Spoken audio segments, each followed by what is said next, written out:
ઉના તાલુકાના તડ ખાતે લોક પ્રશ્નોને વાચા આપવા રાત્રિ સભા યોજાઈ। કલેક્ટર શ્રી એન.વી. ઉપાધ્યાય દ્વારા ગ્રામજનો સાથે સંવાદ સાધી જનહિતલક્ષી પ્રશ્નોના નિરાકરણ અર્થે માર્ગદર્શન અપાયું। જિલ્લા કલેક્ટર શ્રી એન.વી. ઉપાધ્યાય દ્વારા લોકોના પ્રશ્નોને વાચા આપવા માટે ઉના તાલુકાના તડના ગ્રામ પંચાયત ખાતે રાત્રિ સભા યોજાઈ હતી। આ રાત્રિ સભામાં નાગરિકોએ જનહિતલક્ષી પ્રશ્નો અને સમસ્યાઓ રજૂ કરી હતી।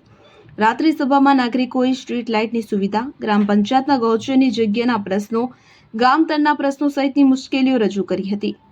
તમામ ગ્રામજનોની રજૂઆત સાંભળી સંલગ્ન વિભાગના અધિકારીશ્રીઓને સમસ્યાઓના સમાધાન માટે પગલાં લેવા કલેક્ટરશ્રીએ સૂચનાઓ આપી હતી। કલેક્ટરશ્રીએ એચપીવી વેક્સિનેશનની કામગીરી બિરદાવી અને આરોગ્યલક્ષી જાગૃતિ બદલ સમસ્ત તળના ગ્રામજનોને અભિનંદન પાઠવ્યા હતા। કલેક્ટરશ્રીએ સરકારી શાળાઓમાં વિદ્યાર્થીઓની સ્કોલરશીપ, મધ્યાહન ભોજન યોજનામાં વિદ્યાર્થીઓની ઉપસ્થિતિ, આંગણવાડીમાં બાળકોને પૂરતો નાસ્તો, ટેક હોમ રાશન સહિતના મુદ્દે માર્ગદર્શિકા આપી હતી। કલેક્ટરશ્રીએ હાઈ રિસ્ક ધરાવતી ધાત્રી માતાઓ, કુપોષિત અને અતિ કુપોષિત બાળકો વિશે જાણકારી મેળવી અને આશા વર્કર બહેનો દ્વારા નિયમિત તપાસણી સહિતના આરોગ્યલક્ષી પગલાં લેવા સૂચનાઓ આપી હતી।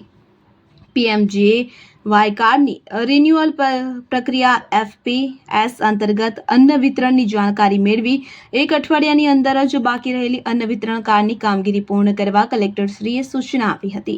આ રાત્રિ સભામાં જિલ્લા વિકાસ અધિકારી શ્રી સ્નેહલ ભાપકર, જિલ્લા ગ્રામ વિકાસ એજન્સીના નિયામક શ્રી યોગેશ જોશી, ઉના ડિવિઝન નાયબ પોલીસ અધિક્ષક શ્રી એમ.એફ. ચૌધરી, પ્રાંત અધિકારી શ્રી કે.આર. પરમાર, એસએમસી સમિતિના સભ્યો, મામલતદારશ્રી સહિત ખેતીવાડી, આરોગ્ય, શિક્ષણ, માર્ગ અને મકાન વિભાગના સહિતના વિભાગો અને ગ્રામજનો ઉપસ્થિત રહ્યા હતા।